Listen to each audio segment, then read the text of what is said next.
అయిపోతున్నారు, రాష్ట్రం నష్టపోతుంది, ఉద్యోగస్తులు నష్టపోతున్నారు. ఈ విషయం ఇప్పటికైనా గమనించాలని ప్రతి ఒక్కరిని కూడా కోరుకుంటున్నాను. అండ్ ఈరోజు ప్రతి ఒక్కరూ మాట్లాడుతున్నారు, తెలుగుదేశంలోనూ ముఖ్యంగా పవన్ కళ్యాణ్ గారు, మేధావి గారు మాట్లాడుతుంటారు, సనాతన యోధుడు. జగనన్న ఈరోజు ప్రజా సమస్యల్ని మాట్లాడటం కోసమే అసెంబ్లీలో ప్రతిపక్ష హోదాను అడుగుతున్నారు. ఎందుకంటే ఒక ప్రతిపక్ష హోదా ఉన్నప్పుడు ఇంత సమయం అని ప్రతిపక్ష పార్టీకి కేటాయిస్తారు కాబట్టి ఈ రాష్ట్రంలో ఉన్న ప్రజల కష్టాల్ని, వాళ్ళు ఏదైతే ఎదురు చూస్తున్నారో వాటిని ప్రభుత్వం దృష్టికి తీసుకురావటం కోసం ఈరోజు అన్న అడుగుతూ ఉంటే వంకర టింకర్గా మాట్లాడతాడు పవన్ కళ్యాణ్ గారు. ఎక్కడో జర్మనీ అంటాడు, రష్యా అల్లుడు కదా, పక్కన జర్మనీ గురించి ఆయనకి బాగా తెలిసి ఉంటుంది. కానీ ఆంధ్రప్రదేశ్లో ఏం జరుగుతుందో ఆయనకు తెలియకపోవడం మాకు బాధాకరం.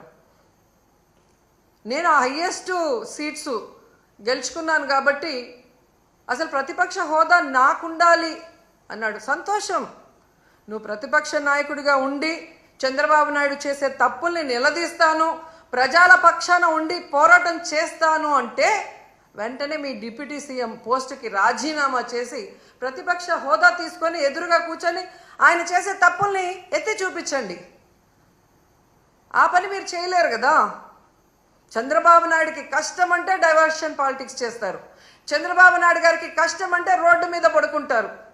కానీ ఈ రాష్ట్రంలో ఆడపిల్లలు రేప్ అవుతున్నా, మర్డర్ అవుతున్నా, విద్యార్థులు రోడ్ల మీదకి వచ్చి చెప్పులతో కొట్టుకుంటున్నా, వాళ్ళకి జరిగిన అన్యాయానికి మీరు హాస్పిటల్ బెడ్ మీద పడుకొని ఏమీ విన్నట్టు ఉంటారు.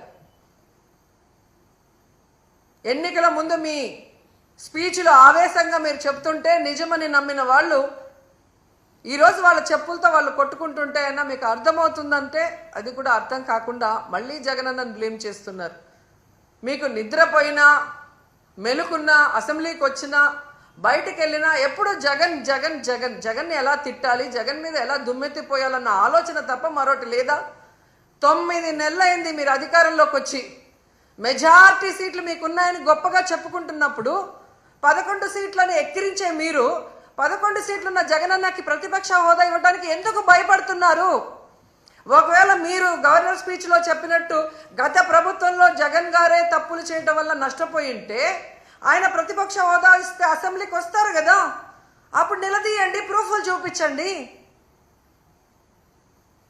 అంటే మీ పచ్చ మీడియాలో మీరు మాట్లాడే మాటలంతా కూడా అబద్ధాలు, కేవలం జగన్ని బ్యాడ్గా చూపించడానికి మీరు ప్రయత్నం చేశారు. అదే అసెంబ్లీలో అయితే ప్రూఫ్లతో కూడా చూపించాలి, అక్కడ జగన్ ఎంత మంచివాడు, ఈ రాష్ట్రాన్ని ఎంత అభివృద్ధి చేశాడు, ఈ రాష్ట్ర ప్రజలకు ఎంత వెల్ఫేర్ చేశాడు.